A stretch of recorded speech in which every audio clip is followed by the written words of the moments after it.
नमस्कार विद्यार्थी मित्रांनो, तुमचं स्वागत आहे आपल्या आवडत्या यूट्यूब चॅनलवरती, ज्याचं नाव आहे एक्सप्लेनिंग फिजिक्स बाय सागर हिंगे. आजच्या लेक्चरमध्ये आपण डिस्कस करणार आहे that is last point on the one dimensional motion. One dimensional motion ह्या चॅप्टरवरचा आपला शेवटचा point that is vertical motion under the gravity with presence of year resistance आणि ग्राफिकल रिप्रेझेंटेशन अशा पद्धतीचा हा पॉईंट आपण आजच्या लेक्चरमध्ये डिस्कस करणार आहे. तर प्रिव्हियस लेक्चरमध्ये आपण motion of particle under the gravity, त्यालाच आपण फ्री फॉल असं म्हटलं होतं. That is a motion of particle under the gravity, त्याला आपण फ्री फॉल असं म्हणतो. आजच्या लेक्चरमध्ये आपल्याला तिथे आपण इयर रेजिस्टन्स घेतला होता, इथे आपण इयर रेजिस्टन्स कन्सिडर करणार आहे. आता विदाऊट इयर रेजिस्टन्स ज्यावेळेस आपण जे इक्वेशन किंवा equation of motion find out केली ती इक्वेशन ऑफ मोशन आपण जर बघितली तर मी ती इक्वेशन ऑफ मोशन परत एकदा रिकॉल करतो. त्यातलं फर्स्ट इक्वेशन ऑफ मोशन होतं that is v is equal to u plus at.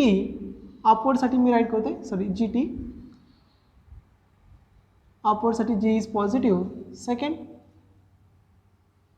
s equal to ut plus 1/2 gt square.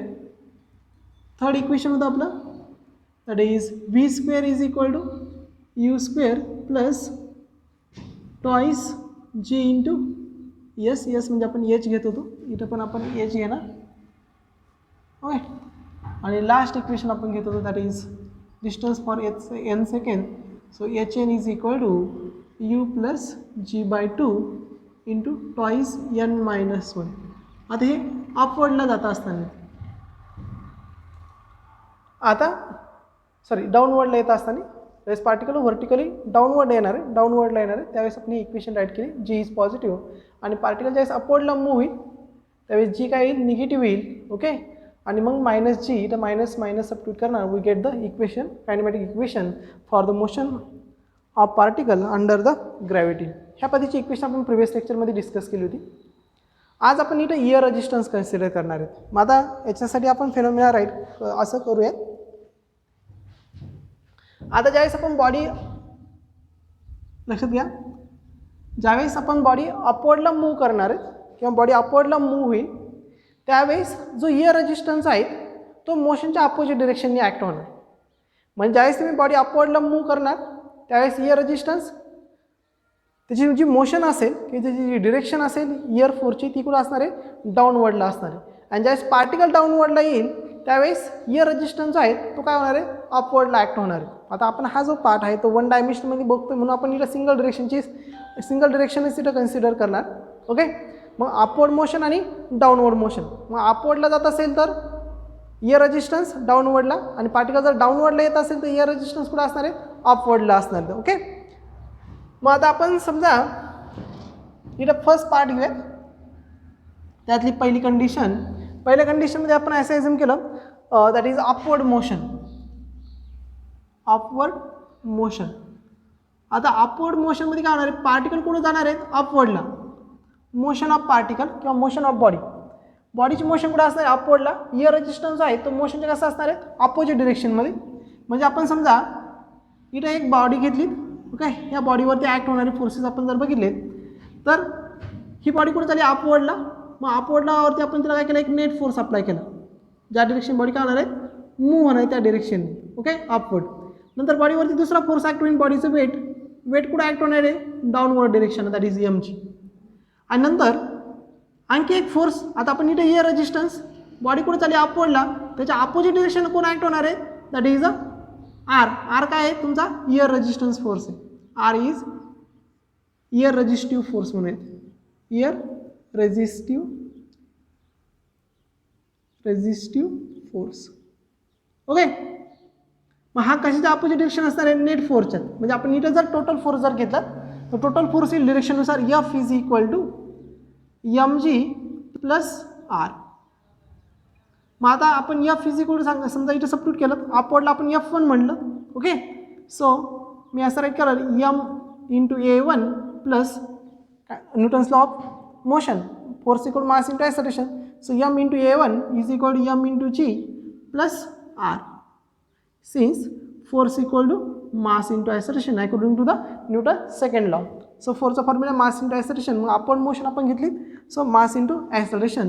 मग आता इथं बघा आपण मासने इकडं मल्टिप्लाय केलं तर आपल्याला ॲक्सलरेशन मिळेल A1, ॲक्सलरेशन ऑफ बॉडी. ही जी बॉडी मूव्ह होते तिचं ॲक्सलरेशन अपवर्डला A1. हे ॲक्सलरेशन किती मिळेल, A1 इज इक्वल टू, आता हा यम इकडे पाठवला, M G upon M plus R upon M. M get cancel. So acceleration तुम्हाला मिळेल A1 is equal to G plus R upon M. This is a acceleration. Got it. ज्यावेळेस body अपवर्डला move होईल, लक्षात ठेवायचं air resistance हा नेहमी बॉडीच्या मोशनच्या अपोजिट डिरेक्शन ॲक्ट होत असतो. मग आता बॉडी अपवर्डला जात होती, एअर रेजिस्टन्स फोर्स आहे किंवा एअर रेजिस्टिव्ह फोर्स आहे तो कुठं झाला, बॉडीच्या अपोजिट डिरेक्शननी ॲक्ट झाला, त्यावेळेस मिळालं ॲक्सलरेशन. आता आपण जर इथं टाईम ऑफ डिसेंट जर घेतलं, time of ascent, ascent is not descent, time of ascent. आता टाईम ऑफ असेंट म्हणजेच बॉडीला एका पर्टिक्युलर हाईटवरती पोहोचण्यासाठी लागणारा टाईम. मग आता ही जी मोशन असणार आहे that is a motion under the gravity with presence of air resistance. ह्या मोशनमध्ये एक टर्म महत्त्वाची जी तुम्हाला सांगायची राहिली, that is velocity of body is constant. During that motion बॉडीची व्हेलॉसिटी कशी असते, कॉन्स्टंट असते. मग बॉडीची जर व्हेलॉसिटी कॉन्स्टंट असेल तर आपण इथे टाईम जर फाइंड केला तर टाईम मिळेल आपल्याला, time is equal to velocity. म्हणजे आपण जर ॲक्सलरेशन जर घेतलं तर acceleration is equal to velocity upon time. So time is equal to T1 is equal to velocity upon acceleration. That implies मग आपल्याला T1 मिळेल, that is T1 is equal to time of ascent आपण म्हणणार T1 is equal to V. V is constant. आपण acceleration पण find out केलं, acceleration किती मिळालं, G plus R upon M. Got it. This is a time of ascent. आता आपण downward motion घेऊया, that is second part, second motion, that is a downward motion. Downward motion. आता आपली ही second part त्याच्यामधलं. आता body कुठे येणार आहे, डाउनवर्डला येणार आहे. एअर रेजिस्टन्स कुठं असणार आहे, मोशनच्या अपोजिट डिरेक्शन म्हणजे कुठं असणार आहे, आता अपवर्ड. दॅट इज इथं असं म्हणा मी, body is moving, body is moving in downward direction, downward direction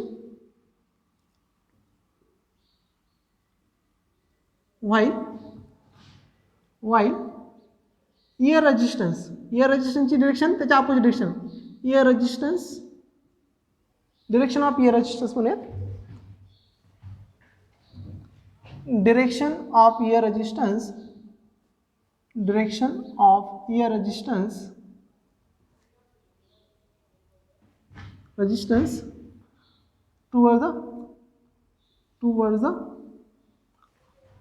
the upward किंवा ear resistance are in upward,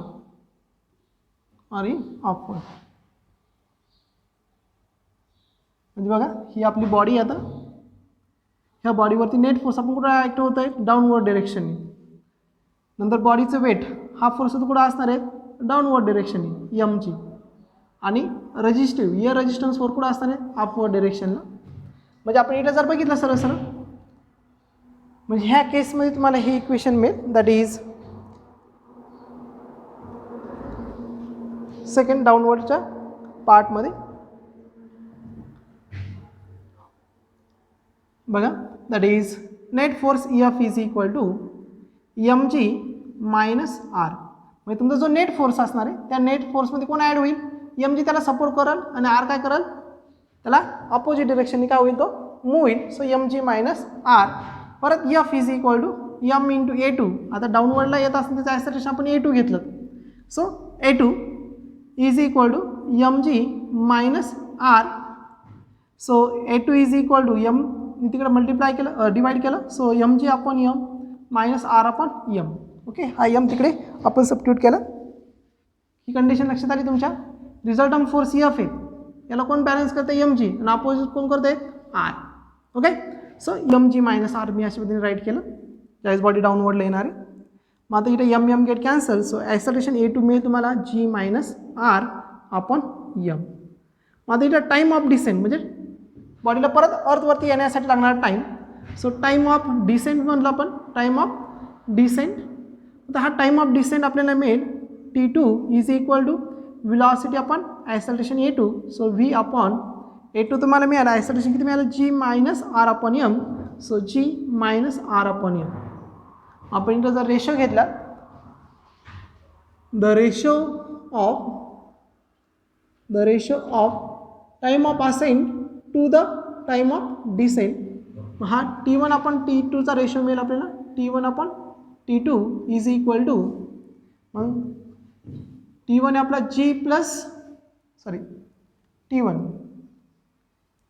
this one, so V upon G plus R upon M divided by T2 आहे आपला V upon G minus R upon M, V upon G minus R upon M.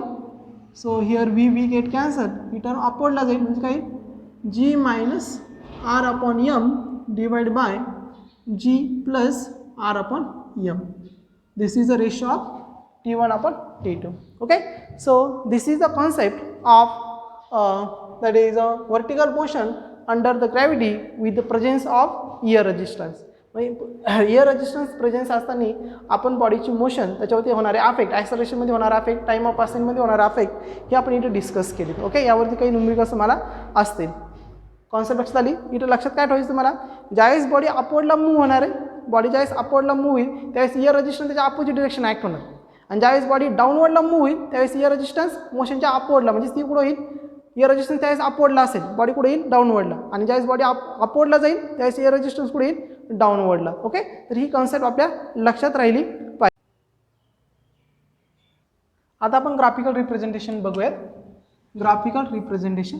Okay, मग graphical रिप्रेझेंटेशनमध्ये आपण पहिला point बघायचा आहे, uniform motion. Uniform motion. आता uniform motion म्हटलं तर ॲक्सलरेशन इज 0. युनिफॉर्म मोशनमध्ये काय असतं, ॲक्सलरेशन इज 0. ॲक्सलरेशन 0 कधी असेल, velocity is constant. Rate of change of velocity is constant, म्हणजे व्हेलॉसिटी टाईमनुसार काय होत नाही, चेंज होत नाहीत. लक्षात आलं. मग आता इथं आपण जर सुरुवातीला ग्राफ जर घेतलं, that is velocity versus time graph जर घेतला, तर व्हेलॉसिटी प्रत्येक वेळेस कशी आहे, कॉन्स्टंट. व्हेलॉसिटी चेंज होत नाहीत, व्हेलॉसिटी कशी आहे, कॉन्स्टंट आहे. म्हणजेच काय, तुम्ही time is equal to 1 second घेतला, time is equal to 2 second घेतलात, time 3 is equal to 3 second घेतलात. ओके, किंवा अँड सो ऑन. तुम्हाला व्हेलॉसिटी V1, V2, V3 जी मिळणार ती कशी मिळणार आहे, एकसारखीच मिळणार. ती जस्ट आपण 2 मीटर पर सेकंड ॲझ्युम केली. तर व्हेलॉसिटी कशी इथं प्रत्येक वेळेस कशी आहेत, कॉन्स्टंट. व्हेलॉसिटी कोणत्या प्रकारचा चेंज होत नाही. म्हणून V2 minus V1, V3 minus V1 किती मिळतो, 0 मिळतो. कारण rate of change of velocity म्हणजे ॲक्सलरेशन, म्हणून ॲक्सलरेशन इथं 0 आहे, व्हेलॉसिटी इज कॉन्स्टंट. मग इथं तुम्हाला जो ग्राफ मिळेल, म्हणजे आता बघा 1, 2, 3 सेकंडला आपण गेलो. ओके, तर व्हेलॉसिटी कशी मिळते आपल्याला, प्रत्येक वेळेस 2 मीटर पर सेकंड. समजा इथं 2 मीटर पर सेकंड आपला, इथं 2, इथं 1, 2, 3, 0पासून आपण घेतलं. मग टाइम 0 जरी घेतला, time t is equal to 0 जरी घेतला आपण, तरी व्हेलॉसिटी कशी इथं 2 मीटर पर सेकंदाची, म्हणजे व्हेलॉसिटीमध्ये कोणत्या प्रकारचा चेंज होते, म्हणून आपला हा कर्व कसं मिळेल, कॉन्स्टंट मिळेल. म्हणजे व्हेलॉसिटी वर्सेस टाइम ग्राफ झाला. आता सेकंड ग्राफ जर आपण इथं बघूयात, displacement versus time. Displacement versus time graph जर बघितला, तर मग आता इथं सिंपल येईल, displacement is equal to velocity upon time. Okay, velocity is equal to displacement upon time. Velocity is constant, so displacement is directly proportional to time. म्हणजेच काय, जसं डिस्प्लेसमेंट टाइम जसा इन्क्रीज होईल तसा डिस्प्लेसमेंट इन्क्रीज होईल. म्हणजे समजा time t is equal to तुम्ही 1 सेकंड घेतला, डिस्प्लेसमेंट मला मिळेल 1 metre. Time t is equal to 2 second घेतला, डिस्प्लेसमेंट मला मिळेल 2 metre. Time t3 is equal to मी 3 सेकंड घेतला, डिस्प्लेसमेंट मला 3 सेकंड मिळेल. टाइम इज इक्वल टू मी 0 घेतला, डिस्प्लेसमेंट मला किती मिळेल, 0. म्हणजे बघा, टाइम 0 असताना डिस्प्लेसमेंटसुद्धा 0. टाइम 1 सेकंड, 2 सेकंड, 3 सेकंड. 1 सेकंडला डिस्प्लेसमेंट 1, 2, 3 घेऊयात आपण इकडं. ओके, मग 1 सेकंड किती 1, 2 सेकंडला 2 मीटर, 3 सेकंडला 3 मीटर. म्हणजे हा ग्राफ कसा मिळेल तुम्हाला, स्ट्रेट लाईन. कुठून जातो तो, ओरिजिनमधून जातो, आणि कसा मिळेल, straight line. Displacement versus time graph. Displacement versus time graph कसा मिळेल तुम्हाला, स्ट्रेट लाईन मिळेल. Okay, this is a uniform motion. आता त्याच्यानंतर आपण दुसरी घेतली, दॅट इज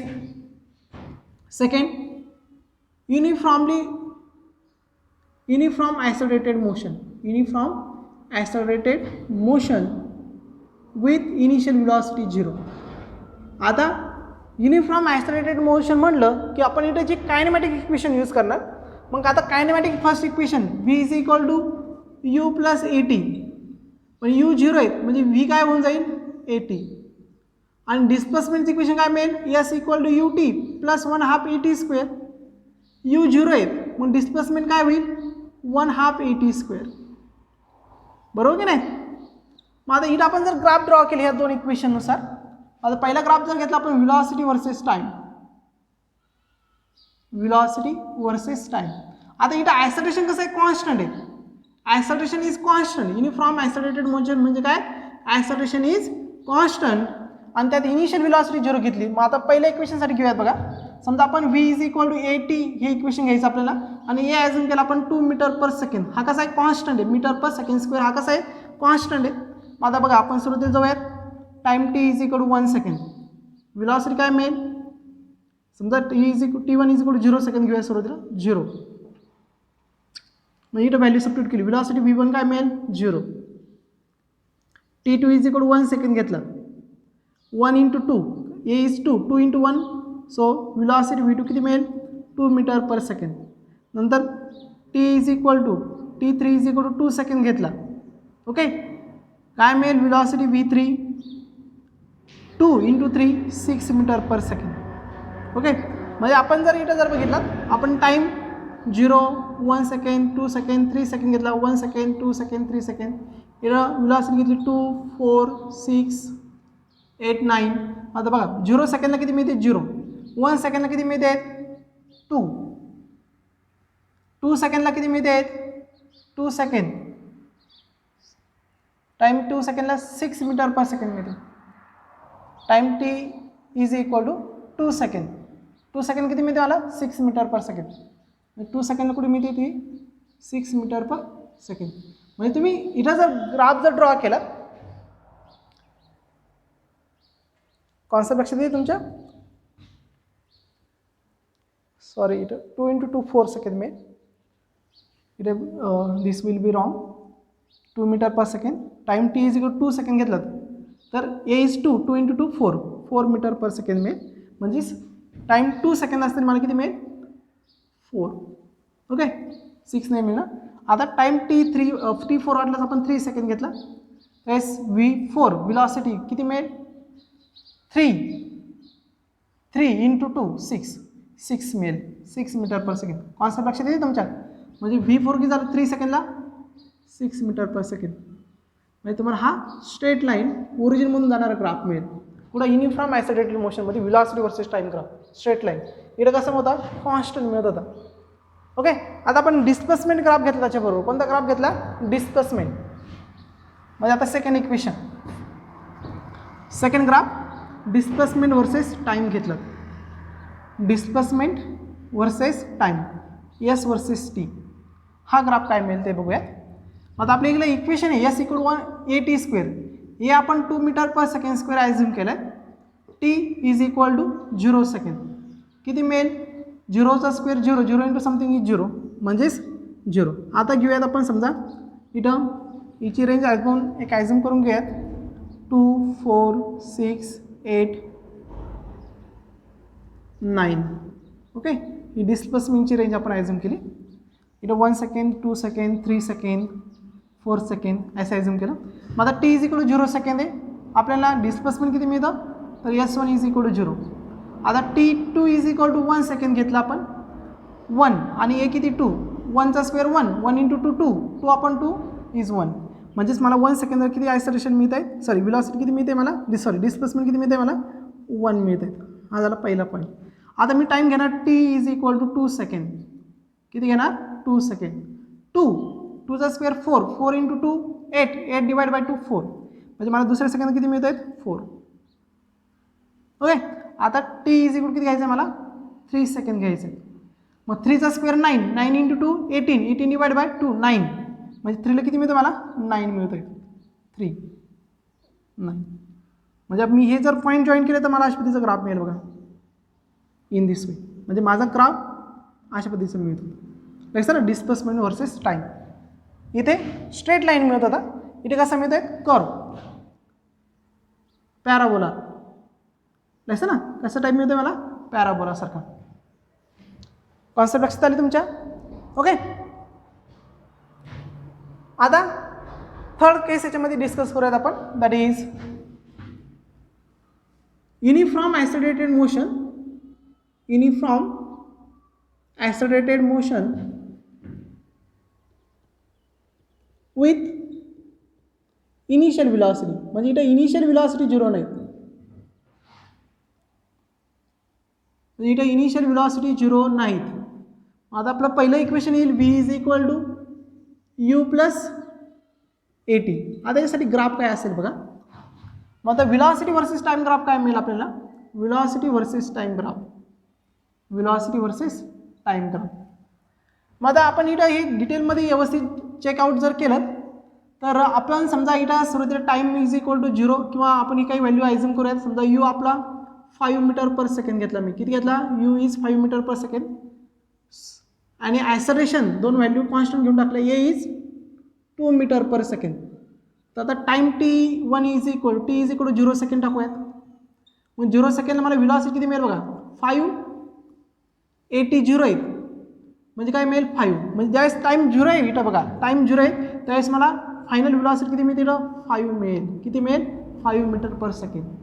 आता मी बघा time is equal to 1 second substitute करतो. Time is equal to 1 second. मग आता बघा v is equal to 5 plus a is 2 into 1 म्हणजे किती 5 plus 2 that is 7 metre per second. म्हणजे इथं ज्यावेळेस मी 1 सेकंडला जाणार आहे त्यावेळेस इथं समजा मी 7 घेतला तर मला किती मिळते व्हेलॉसिटी 7. नंतर आता बघा टाइम इज इक्वल टू मी 2 सेकंड घेतोय, काय मिळेल velocity 5 plus 2 into 2 into 2 4 plus 5 that is 9. किती मिळेल व्हेलॉसिटी 9. किती सेकंदला, दुसऱ्या सेकंदला किती मिळेल 9 7 9 अशा पद्धतीने इथे मिळेल 9. म्हणजे मला असा स्ट्रेट लाईन ग्राफ मिळेल. पण तो कुठून स्टार्ट जाणार नाही, ओरिजिनपासून जाणार नाही. कारण मग याच्यामध्ये अशा पद्धतीने स्ट्रेट ग्राफ मिळेल आपल्याला. कसं मिळेल स्ट्रेट ग्राफ. आता आपण नेक्स्ट पार्ट घेऊ याच्यामध्ये displacement versus time graph. So S versus T. आता इथे एस वर्सेस टीचं इक्वेशन काय येईल, S equal to U T plus 1/2 AT². आता बघा ज्यावेळेस एस इक्वल टू 1/2 AT² होता त्यावेळेस मला अशा पद्धतीचा ग्राफ मिळाला. आता त्याच्यामध्ये आणखी एक फॅक्टर ॲड होते, कोणता यू टी. म्हणजे याची व्हॅल्यू आणखी इन्क्रीज होईल टाईम जर इन्क्रीज केला तर. म्हणजे तुम्हाला हा कर्व जो आहे तो कसा मिळेल अशा पद्धतीचा मोर शार्प मिळेल कम्पेअर टू द फर्स्ट. पहिल्यापेक्षा कसा मिळेल मोर शार्प. आणि अशा पद्धतीने तो काय होईल, तो कर्व तुम्हाला इथे मिळेल. Okay. So this is the graph that is displacement versus time. तर मग आजच्या लेक्चरमध्ये आपण 3 ग्राफ याच्यामध्ये डिस्कस, 3 पॉईंटवरची ग्राफ डिस्कस केली. That is uniform motion, uniform accelerated motion with initial velocity 0 आणि इथं with initial velocity is not 0. तर आणखी काही ग्राफ आहे रिटार्डेशन मोशन, ते तुम्हाला दिलेलीच आहे. ओके. आणि त्यावरील काही टास्क तुम्हाला दिलेले आहेत. तो टास्क तुम्हाला सॉल्व करायचा, टास्क नंबर 7. इथे हे तुमचं पूर्णपणे चॅप्टर संपतं आहे. याच्यानंतर आपण पुढचं चॅप्टर डिस्कस करा, that is a 2 dimensional motion. त्याच्यावरची प्रत्येक एक्झरसाइज तुम्ही सॉल्व करा, प्रत्येक प्रॉब्लेम सॉल्व करा आणि येणारे डाऊट मला